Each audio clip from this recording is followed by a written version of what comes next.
Sim ou não? É de acordo com as suas experiências. Se você parar para pensar, quantas vezes nós lembramos de situações ou de pessoas que passaram pela nossa vida e deixam saudade? Quantas vezes isso aconteceu com você? Quantas vezes a gente não tem vontade de reviver as coisas que a gente já viveu um dia? As coisas boas de preferência, é ou não é? Você lembra daquilo que Deus fez, ou daquilo que você conquistou, ou daquilo que você viveu de tão especial, aquela viagem que marcou o teu coração, e te dá saudade, te dá vontade de reviver tudo aquilo, é ou não é? Aproveita que tem uma pessoa linda do seu lado e compartilha com ele, o que você tem saudade?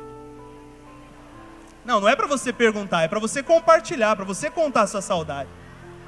Perguntar é fácil. Eu quero ver você contar para ele do que você tem saudade, vai. Quero que você vá no profundo agora. Do que você tem saudade aí? Do que seu irmão falou? Saudade do quê? Hã? Tem gente que não sabe nem o que responder, só fica assim. É uma saudade que você não sabe do quê? É aquele saborzinho que dá saudade de algo que você não sabe exatamente o que é. Mas você já percebeu que existem pessoas que têm saudade e existem pessoas que exageram na saudade? É ou não é? Tem sempre aquela pessoa que não é simplesmente uma saudade, mas é aquele que passa dos limites da saudade, que agarra a saudade, é só dele a saudade. Esse exagero tem um nome, sabia? Existe uma palavra que define isso: saudosismo. Saudosismo, segundo o dicionário, é gosto exagerado por coisas ou momentos do passado. E se você parar para pensar agora, você conhece alguém saudosista? Conhece ou não? Alguém que idolatra o passado que viveu, que exagera até mesmo na forma que ele pensa. Ele fala para você, sabe o que é carro? Carro era meu Fusca 76. Aquele, porque com arame eu arrumava o meu Fusca. Quem já não ouviu esse argumento?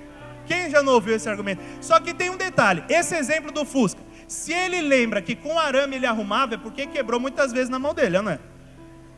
O saudosista, ele exagera tanto, que ele olha o lado bom e o lado ruim das coisas e acha que é muito melhor do que o que está vivendo hoje.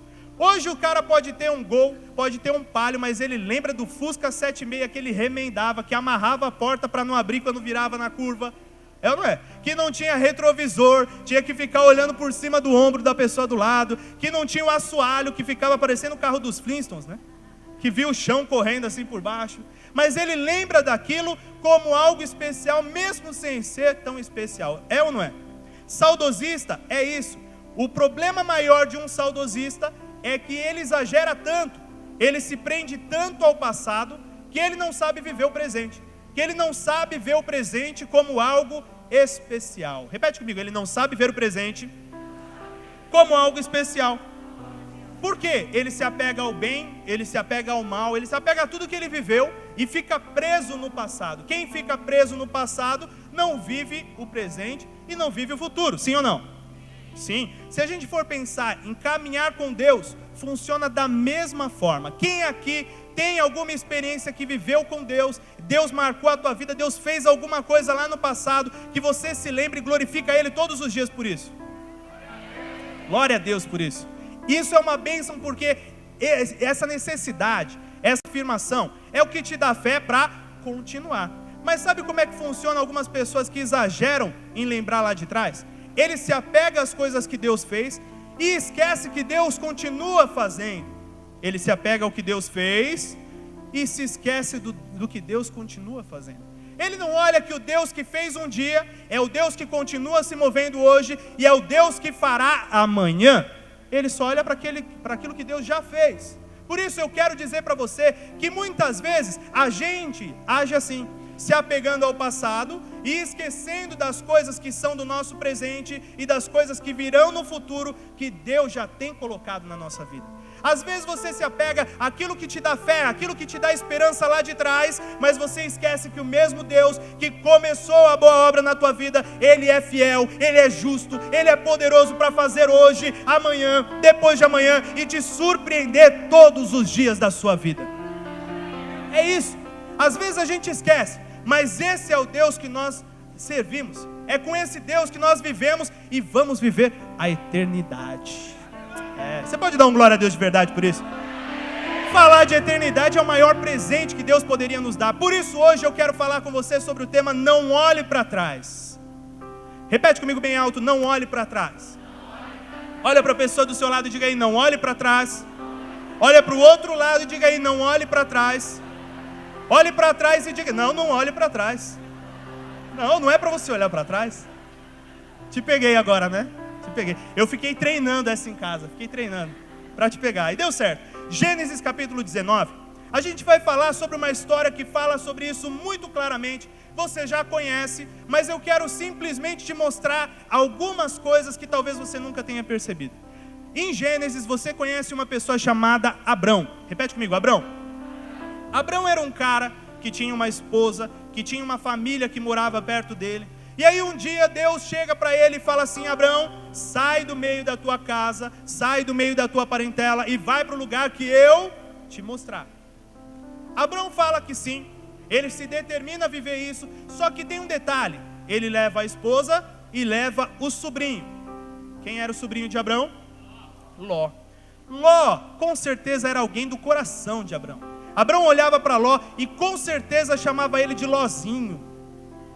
Porque tinha um carinho ali com Ló. E aí, o que Abrão faz? Pega Ló, leva Ló com ele e vai para onde Deus mostra. Só que, vamos aqui na história, vamos lembrar a história toda. Ele vai para um lugar que Deus mostra e ele começa a prosperar, e ficar muito rico e ter o rebanho crescendo. O rebanho de Ló também começou a crescer e eles começam a ter em abundância, a ter uma prosperidade muito grande, até que chega o momento que o rebanho de Ló e o rebanho de Abrão começam a tentar ocupar o mesmo espaço. Não cabia mais tanto bicho em um lugar só. Não cabia mais tantos pastores cuidando dessas ovelhas, desse rebanho, no mesmo lugar. E aí o que acontece? Os pastores de cada um aí começam a brigar entre si. E Abrão chega a uma conclusão: não vai dar para a gente ficar assim. Eu te amo, você me ama. Faz o seguinte, vai para um lado, eu vou para o outro. Escolhe você para onde você quer ir. E Ló escolhe, logicamente. Ele sendo o primeiro a escolher, o que ele ia escolher? Quem aqui já jogou bola, ganhou no par ou ímpar e escolheu o pior? Não tem motivo, não é? Quem ganhou escolhe sempre o boleiro da turma, o melhor de todos. Aquele que ganhou a condição de escolher primeiro foi Ló. Ló já olhou para as Campinas Verdes, para aquele lugar mais bonito e falou: aquele lugar é meu. Só que tinha um detalhe, se você olhar em Gênesis, fala que o lugar que ele escolheu era Sodoma, o lugar que ele escolheu era... E a Bíblia diz que era um lugar de gente má. Era um lugar de gente má. Aí a gente chega em Gênesis capítulo 19. Um pouquinho antes, você vê que Abrão começa a falar com Deus. E Deus fala assim para Abrão: eu vou destruir toda Sodoma, toda Gomorra, porque aquele povo está fazendo coisa que não é de agrado do meu coração. Eu não estou gostando disso, por isso eu vou destruir tudo. E aí Abrão lembra logo de Ló. Ele pensa assim: poxa, o meu sobrinho está lá. Então ele começa a falar para Deus: Deus, se tiver 100, o Senhor deixa de destruir? E aí Deus fala: tá bom, Abrão. Se tiver 50, o Senhor deixa de... Tá bom, Abrão. Se tiver 1, Abrão, fica em paz, eu estou cuidando das coisas. E aí chega em Gênesis 19. Gênesis 19, versículo 15, fala assim: ao raiar do dia, os anjos insistiam com Ló, dizendo: depressa, leve daqui sua mulher e suas 2 filhas, ou vocês também serão mortos quando a cidade for castigada. Tendo ele hesitado, os homens o agarraram pela mão, como também a mulher e as 2 filhas, e os tiraram dali à força, e os deixaram fora da cidade, porque o Senhor teve misericórdia deles, Assim que os tiraram da cidade, um deles disse a Ló: fuja por amor à vida, não olhe para trás e não pare em lugar nenhum. Não olhe para trás e não pare em lugar nenhum da planície. Fuja para as montanhas, ou você será morto. O que Deus fez? Deus ia destruir Sodoma, ia destruir Gomorra, ia destruir todo aquele lugar bonito. Mas como Ló estava lá, ele envia anjos para resgatarem a família de Ló. Só que a Bíblia diz aqui, como você leu comigo, que os anjos chegam para resgatar a família de Ló, e eles hesitam. Os anjos estavam falando: vai logo, sai logo daqui que o bicho vai pegar. E enquanto isso a família estava hesitando. O que é hesitar? É ficar enrolando, né? Ficar demorando. Ficaram naquela dúvida, se iam, se não iam, até que chega o momento que os anjos perdem a paciência, pegam pela mão, agarram eles e levam eles à força para o lado de fora e falam: ó, fujam, vão embora. Só que ele dá uma determinação: não olhe para trás. Quando eles estão saindo, começa a chover fogo, começa a chover enxofre, começa o bicho a pegar, a acabar com a cidade toda. E aí a gente vê que a ordem que Deus deu através dos anjos não foi cumprida pela mulher de Ló. Com certeza você conhece isso. A mulher de Ló olhou para trás e se tornou uma estátua de sal, ou outras versões dizem uma coluna de sal. O importante é que ela virou muito sal e não chegou nem a um lugar nem a outro, nem ficou em Sodoma e nem chegou num lugar totalmente recluso, totalmente retirado. Aí é que a gente entende uma coisa: Deus estava poupando aquela família, Deus estava poupando a vida da mulher de Ló, Deus estava protegendo aquelas 4 pessoas, mas ela não olhou aquilo simplesmente como uma proteção de Deus, ela olhou aquilo como uma perda por tudo aquilo que ela tinha vivido. Talvez, se você parar para analisar, ela pode ter tido aqui uma série de sentimentos: sentimento de perda, sentimento de tristeza, sentimento de amargura por ter largado aquilo tudo. Talvez ela tenha pensado nas riquezas que ela tinha lá, talvez ela tenha pensado na casa que ela já tinha estabelecido. O importante é que ela olhou para trás, desobedeceu a Deus e se tornou uma estátua de sal. Essa mulher não é um dos elementos mais importantes da Bíblia. Se você ler a Bíblia, talvez você nem tenha reparado nessa mulher, mas a história dela é famosa.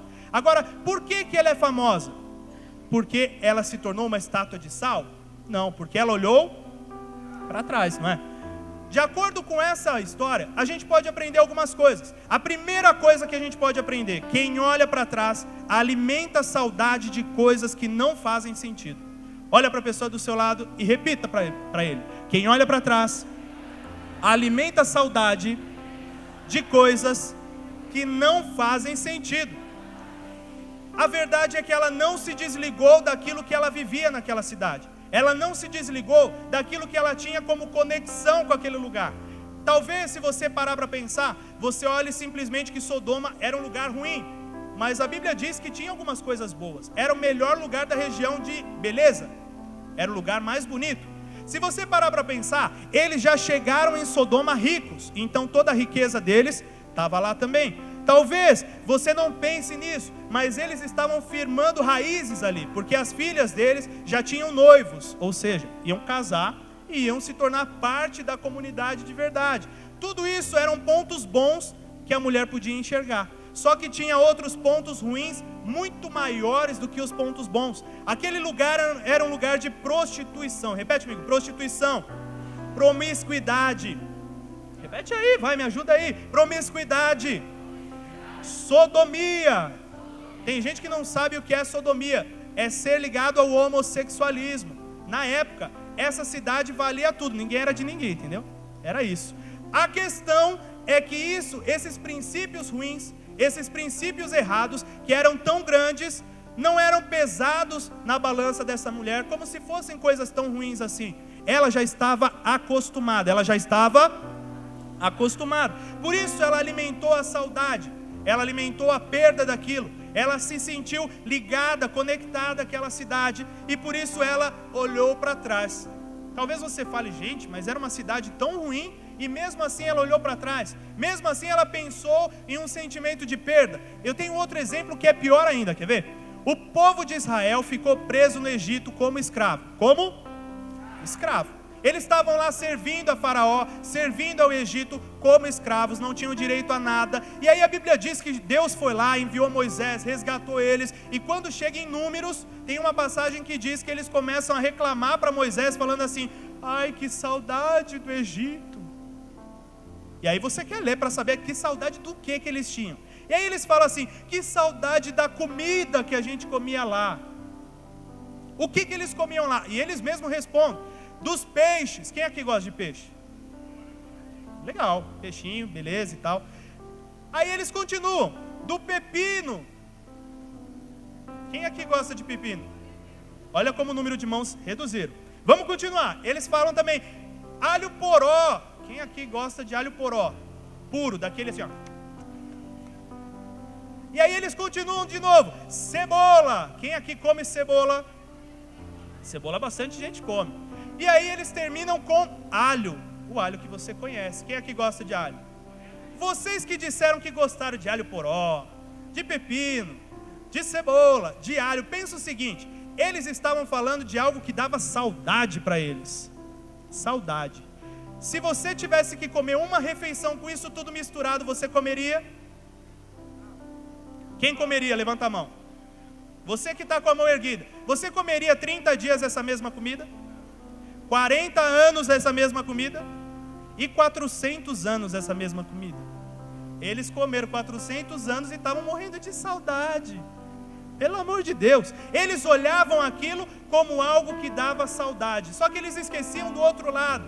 Eles esqueciam que eles eram escravos. Quando você fala que eles tinham saudade da comida, você lendo, eu li, e eu pensei o seguinte: parecia que eles iam no restaurante todos os dias comer o melhor alho poró, o melhor peixe grelhado. Era isso que eles comiam como escravos? Eles comiam o resto do resto.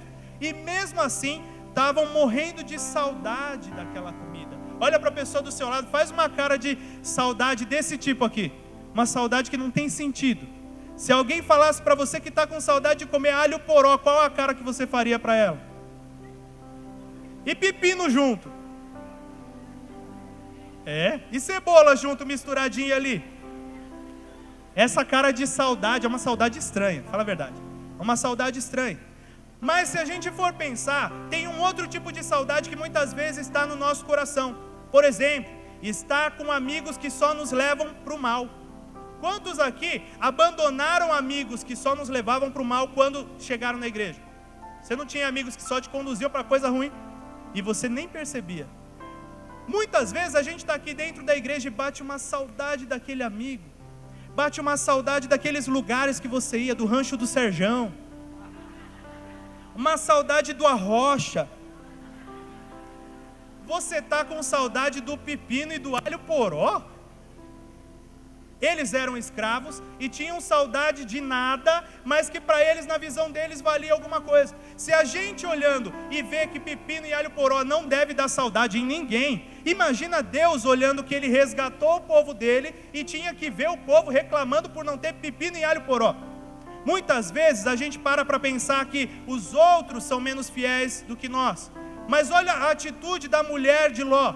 Ela olhou para trás porque estava com saudade de qualquer outra coisa, mas que não valia a pena. Muitas vezes a gente alimenta uma saudade de coisas que não fazem sentido. Ela enxergou algo que era muito especial e olhou para trás. Só que aquilo não valia nada, aquilo não era real, aquilo não importava de verdade. Ela podia estar com saudade, sei lá, da casa dela, podia estar com saudade do grupo de WhatsApp dela que estava todo na cidade lá. O grupo ia ficar vazio, sem movimentação, gente. Tenso. Triste demais. Ela podia estar com saudade das amigas que faziam pilates à tarde.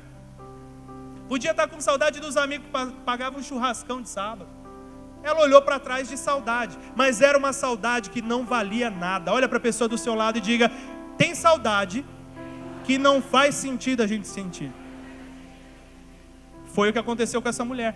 E aí a gente entende que Deus só salvou 4 pessoas da destruição de Sodoma. A família de Ló. E para essa mulher, ela não conseguiu enxergar isso como uma bênção. Ela enxergou como algo que ela estava perdendo. Desse jeito a gente chega no segundo ponto.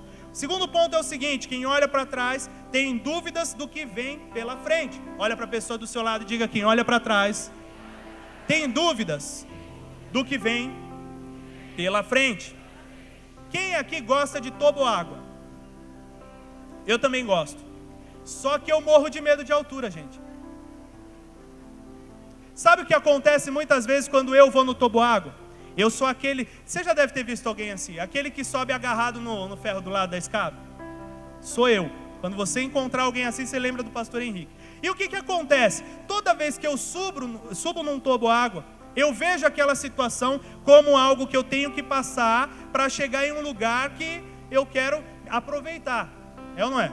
Sim ou não? Quem desce no toboágua não faz isso? Só que muitas vezes, se você for a pessoa que tem medo de altura, quer ver? Quem aqui tem medo de altura e vai em toboágua mesmo assim? Você que tem medo de altura e vai em toboágua, quando é que você tem vontade de olhar para trás? Em todo o período, não. É na subida, não é? Sim ou não? É na subida, porque na subida que é o momento mais complicado, é o momento mais difícil, é o momento que você não sabe o que vem pela frente, você começa a olhar para trás e medir assim, será que vale a pena eu voltar? É ou não é? Porque você não está 100% convicto daquilo que você vai encontrar pela frente. Você não sabe se aquele toboágua vai descer numa boa, para a criança, ou se é aquele toboágua que você vai lá, como eu já fui uma vez com a NG no último acampamento, subi lá com o pessoal tremendo de medo, né? O pessoal todo, não, vamos pastor. Cheguei lá, aí falaram para mim, bota essa câmera aqui na mão e segura. Eu fui levando a câmera, quando eu cheguei lá em cima, não tinha a continuidade do negócio, descia assim, eu olhei e falei, eu não quero mais, toma a câmera aqui, mandei outro descer com a câmera. Por quê? Aquilo me causou medo, eu tive vontade de voltar atrás. Só que quem sobe a escada toda, volta atrás pela escada, não vale a pena. Eu já me peguei várias vezes pensando nisso. Estou aqui em cima, eu vou descer pela escada. Só que quando eu olho para trás, sempre tem aqueles que curtem toboágua. É ou não é? Tem aqueles que sobem correndo. Aqueles que vêm na empolgação. E você está parado, pensando na vida, o cara já está te empurrando. Vai! Você sentou, o cara já te empurra para descer logo. Sempre tem alguém assim, sempre. E o que acontece? Todas as vezes que eu pensava em voltar atrás, vinha uma coisa na minha cabeça. Vale mais a pena fechar o olho, agarrar Jesus aqui e descer de uma vez o escorregador do que voltar pela escada. É ou não é? Sim ou não? Quando você já começou a caminhada, não vale a pena voltar atrás. É mais fácil seguir adiante. Talvez você nunca tenha pensado nisso, mas se você já começou a caminhar, é muito melhor você terminar a caminhada do que olhar para trás e ter vontade de voltar. Não vale a pena. Por mais que você não saiba o que tem pela frente, por mais que você tenha medo do que você vai encontrar, vale mais a pena você seguir e descer o escorregador do que voltar pela escada sofrendo passo a passo, com medo de altura, porque o escorregador não vai te dar medo de altura, você vai cair, acabou. Muitas vezes a gente não pensa assim, mas a gente tem trocado coisas especiais que Deus dá para nós por nada. Quer ver? Mesmo eu tendo medo do que vem pela frente, vale muito mais a pena escorregar do que voltar pela escada. E se para você ainda vale voltar atrás, é porque você não caminhou nada. É ou não é? Se você olha os degraus do toboágua e pensa assim, vale a pena voltar atrás, é porque você subiu 3 degrauzinhos só. Porque se você subiu mais, já não vale mais a pena voltar. Vai adiante. A mulher de Ló já estava chegando num lugar de refúgio. Ela já tinha subido os degraus. Só que ao invés dela continuar e ir para o lugar que ela não tinha tanta segurança, que ela não sabia muito bem o que ela ia encontrar pela frente, ela preferiu olhar para trás. Ela teve medo e teve vontade de voltar.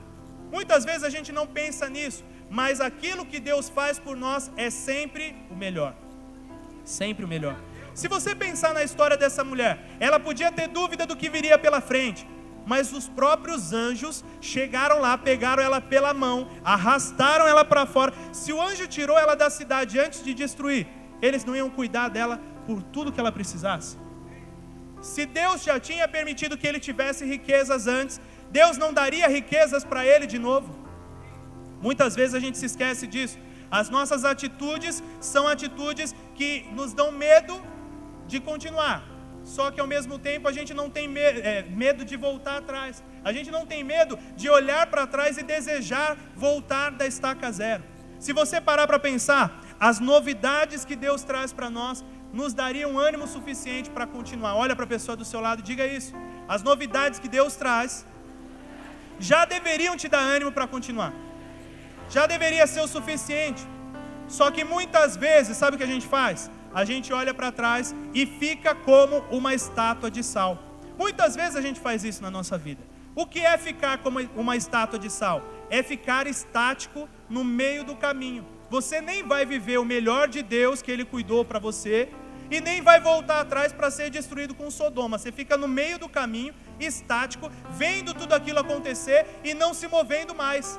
O que isso significa? Quando nós nos tornamos a estátua no meio aí, parados no caminho, é a pior coisa de todas, porque isso gera em nós frustração, isso gera em nós o medo de prosseguir, isso gera em nós desconfiança do que Deus vai fazer, isso gera em nós até raiva de quem está fazendo. Fala a verdade. Pensa no exemplo do toboágua. Você que tem medo e para no meio do caminho, não dá uma raivinha assim no coração daquele povo que vai passando? Eu tenho que abrir meu coração para vocês, gente. Dá uma raivinha. Por quê? Porque você está parado de medo, você está estático, lutando para vencer passo a passo, e passa aquelas pessoas super felizes do seu lado, cara. O que isso muda para você? Não muda que a pessoa está feliz ou está triste. Muda para você que você está estático, perdendo aquilo que pode vir adiante, que é bom. Se o cara está subindo correndo, ele viveu aquilo e foi gostoso para ele. Por isso, todas as vezes que você pensar em ficar estático, lembre do que vem pela frente. Lembre daquilo que Deus ainda vai fazer. Lembre daquilo que Deus já realizou, mas daquilo que Ele tem promessa para hoje, para amanhã, para depois de amanhã, para aquilo que Ele vai cumprir na tua vida. E eu te provo isso com outra história, quer ver? Existe um homem na Bíblia chamado Eliseu, e com certeza você já ouviu a história de Eliseu. Eliseu era um cara que vivia com a sua família, com seu pai, com a sua mãe, e a Bíblia diz que o pai dele era um fazendeiro rico. Ele tinha o seu recurso, ele tinha ali o seu dinheiro, ele tinha muito gado, tinha muito lugar para plantação. E a Bíblia diz que Eliseu trabalhava com o pai dele, ajudando ali naquele processo de plantação, ajudando ali naquele processo de arar a terra. Eliseu cuidava de um aparelho de arar, e junto com ele tinham alguns bois que trabalhavam para isso. Então o boizinho ia levando, parecia uma carroça atrás, e Eliseu ficava ali naquela carroça. Ele era o 12º, então na frente dele tinham 11 funcionários com a mesma coisa, a carroça, os boizinhos. Tem gente que fala que eram 2 bois, então eram 2 bois e uma carroça por funcionário. Com ele tinham 12 pelo menos. E aí o que acontece? Chega Elias, o cara que era o profeta da região, o cara que era conhecido por todo mundo porque causava. Ele chega e joga a capa sobre Eliseu. Ele pega uma capa, a capa dele, e joga sobre as costas de Eliseu. O que isso representava? Representava um chamado de Deus sobre Eliseu. Quer ver? Eu vou te mostrar de uma forma mais simples. Evangelista, pega aquele paninho ali para mim, por favor. Ó. Me ajuda aí, rapidão. Essa daqui era a capa de Elias. E Elias andava com aquela capa para cima e para baixo. Com certeza ele suava naquela capa, ele sujava aquela capa. Mas aquela capa representava o quê? Chamado? Representava a proteção, a cobertura de Deus. Por isso ele não soltava a capa. E a Bíblia diz que ele chega em Eliseu que estava trabalhando. Olha aqui o nosso Eliseu trabalhando, fazendo o melhor dele, ó. Vai, faz o melhor, vai, faz o melhor. Funcionário do mês, hein, gente, ó. Tá fazendo o melhor. E Elias chega, ele não pergunta nada para Eliseu, ele simplesmente joga a capa e vai embora. Com certeza Eliseu sentiu aquela capa caindo nas costas dele. E se fosse você, o que faria? Jogava a capa no chão e continuava trabalhando. Eliseu recebeu um chamado, ele sabia que aquilo era um chamado de Deus. E aí a gente lê em 1 Reis 19:20 o que aconteceu. 1 Reis 19:20 diz assim: então Eliseu, ele deixou os bois e correu após Elias e disse: deixa-me beijar a meu pai e a minha mãe, e então te seguirei. E ele lhe disse: vai e volta, pois que te fiz eu? Voltou, pois, de o seguir, e tomou a junta de bois e os matou, e com os aparelhos dos bois cozeu as carnes e as deu ao povo, e comeram. Então se levantou e seguiu a Elias e o servia. Vamos fazer aqui para você entender. Elias passou, jogou a capa. Eliseu tem que correr atrás de Elias, vamos embora. Elias saiu andando. Você acha que é só tocar teclado aqui? Mano, o negócio é louco. E aí Elias foi à frente, Eliseu veio correndo. Que corrida sem vergonha, mas tudo bem. Eliseu veio correndo, e Eliseu pergunta: posso me despedir dos meus pais? Elias dá uma de mala nessa hora. Ele fala: te fiz alguma coisa? Não fiz nada, pode ir. E aí o que Eliseu faz? Ele corre lá, se despede do papai. Olha lá o papai sentado te esperando, vai. Dá um beijo no papai, corre, vai Eliseu. Se despede do papai. Sabe o que ele faz mais? Ele pega ali o aparelho que ele tinha, quebra aquilo, bota fogo no aparelho, naquela carroça, para servir como chama, e ele queima os bois, fazendo uma bela de uma churrascada. Obrigado, Eliseu. Ele fez uma churrascada e serviu para todo mundo que estava em volta. O povo todo comeu da churrascada. Você seria feliz de estar ali, fala a verdade. Boizinho assim de graça, uma carninha grelhadinha, assadinha. Se você parar para pensar, Eliseu era um jovem rico, Eliseu tinha um futuro pela frente, Eliseu tinha tudo por seguir para ser um grande fazendeiro, Eliseu era importante para aquilo que acontecia na casa dele, mas ele recebeu um chamado, largou o que ele tinha para trás e eu vou além. Ele não só se despediu dos pais, mas ele foi e tirou do caminho o que seria impedimento. O que seria impedimento? Ele tinha os boizinhos, e quem cuidava dos bois? Quem aqui tem um cachorrinho? Quando você sai, você simplesmente larga o cachorro e não volta nunca mais para olhar? Não, você tem que cuidar daquele cachorrinho. Se Eliseu deixasse os bois ali, ele teria que voltar para cuidar, não é? Os bois iam ficar largados lá? Não, ele não podia simplesmente largar, por isso ele tirou do caminho o que impedia. Ele queimou a carroça. O que era a carroça? O que significava essa carroça? Era aquilo que significava que ele poderia voltar para casa para trabalhar do mesmo jeito. Muitas vezes Deus te chama a fazer algo, você dá o primeiro passo, fica com medo e volta atrás na sua vida normal, como se nada tivesse acontecido. Sabe o que ele fez? Queimou a carroça para não ter como voltar atrás.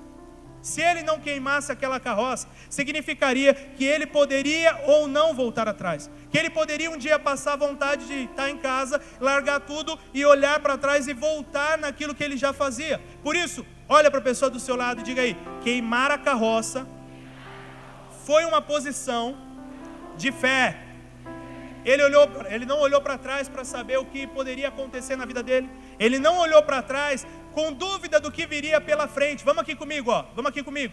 Ele não olhou para trás com dúvida do que poderia acontecer na frente dele. Pela frente, ele tinha um futuro enorme. Ele tinha um futuro que era bom. Ele não pensou no futuro que era bom. Ele pensou naquilo que ele viveria com Deus, através do chamado que Deus tinha para a vida dele. E aí a gente chega no terceiro ponto. Quem olha para trás não se prepara para o que está chegando. Olha para a pessoa do seu outro lado. Você já falou demais com essa. Chega, né? Olha aí e fala assim: quem olha para trás não se prepara para o que está chegando.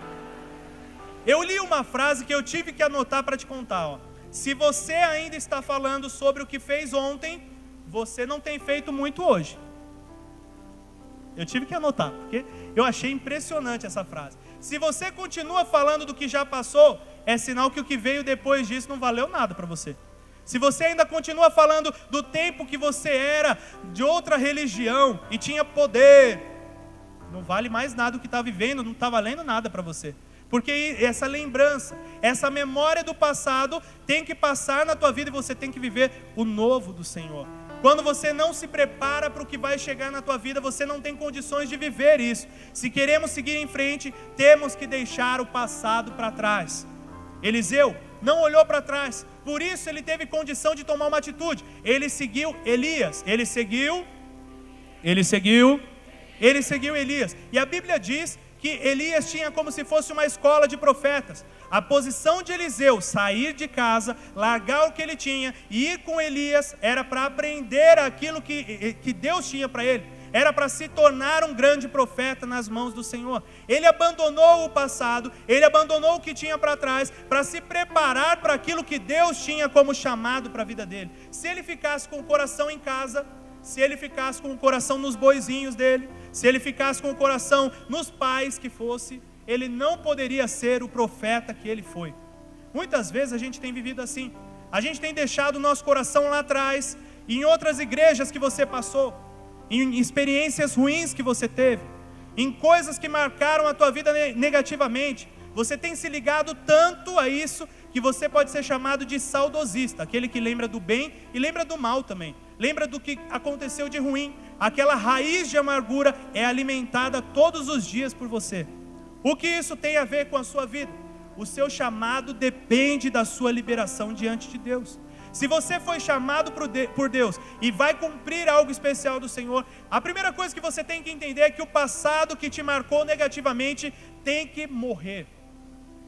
Se ele não morrer, se a amargura não morrer na tua vida, se a angústia não morrer na tua vida, se as marcas negativas do passado não morrerem na tua vida, você não é livre para ter o novo do Senhor. Se você continua carregando marcas dos teus relacionamentos passados que deram errado, você nunca vai ser feliz. É isso. porque você continua olhando lá atrás, como se fosse algo que precisava ficar ligado a você, e isso é uma mentira. Deus tem um novo para a tua vida, Deus vai transformar tudo, Deus está criando um caminho novo para você. Se você estiver pronto para isso, você vai viver coisas sobrenaturais. Esse é o ponto. Tem uma outra frase que eu anotei aqui, mas essa é minha, olha só, hein? Piloto que só fica olhando o retrovisor não chega a lugar nenhum. É ou não é? Se você é um piloto que só fica olhando no retrovisor, você vai ganhar alguma coisa na vida? Ayrton Senna do Brasil, Zil, ele ganhou alguma coisa olhando simplesmente o retrovisor? Não. Quando você olha para o retrovisor, você perde o foco do que vem pela sua frente. Se você fica olhando muito tempo para trás, querido, você vai perder o caminho que Deus tem para a sua vida. Você vai perder o trilho do que Deus está te mostrando, aquilo que Ele quer realizar na tua vida. Por isso eu te convido a viver o novo do Senhor de verdade. Hoje nós temos entregado o nosso futuro por amor ao passado que vivemos. Nós temos largado o nosso futuro, nós abrimos mão daquilo que nós poderíamos viver por amor às coisas do nosso passado. Não é isso que Deus tem para você. A diferença de como você encara o desligamento do seu passado é o que vai determinar se o seu futuro vai ser grande ou se o seu futuro não vai valer nada. Essa é a real. Se você não consegue cortar os laços, as ligações com o seu passado, você não consegue ser livre para viver o futuro.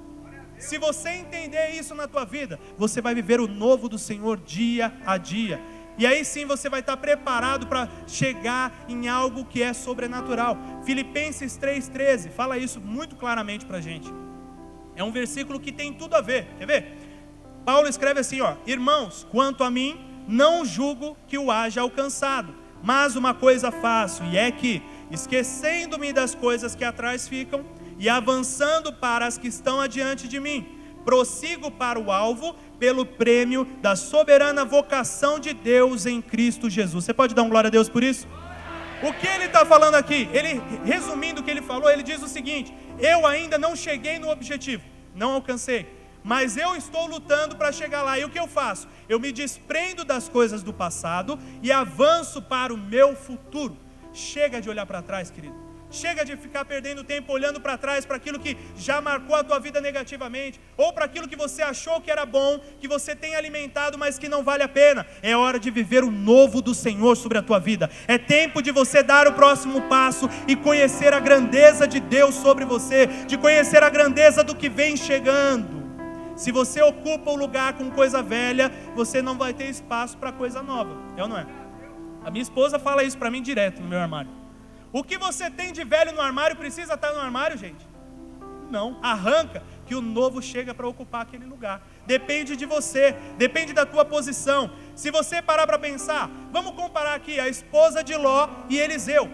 Se você decidir olhar para trás, ficar preso ao passado, você está prontinho para virar uma estátua de sal, ficar parado no meio do caminho. Se você decidir queimar a tua carroça, largar o passado para trás, você está pronto a ser um profeta que vai marcar não só uma geração, mas vai marcar toda a terra através disso. Acho que você não entendeu. Se você cortar hoje aquilo que te prende ao passado, você é livre para ser alguém especial na terra, alguém que vai passar marcando vidas. Você vai ser livre para poder gerar vidas para Deus e para transformar o caminho das pessoas.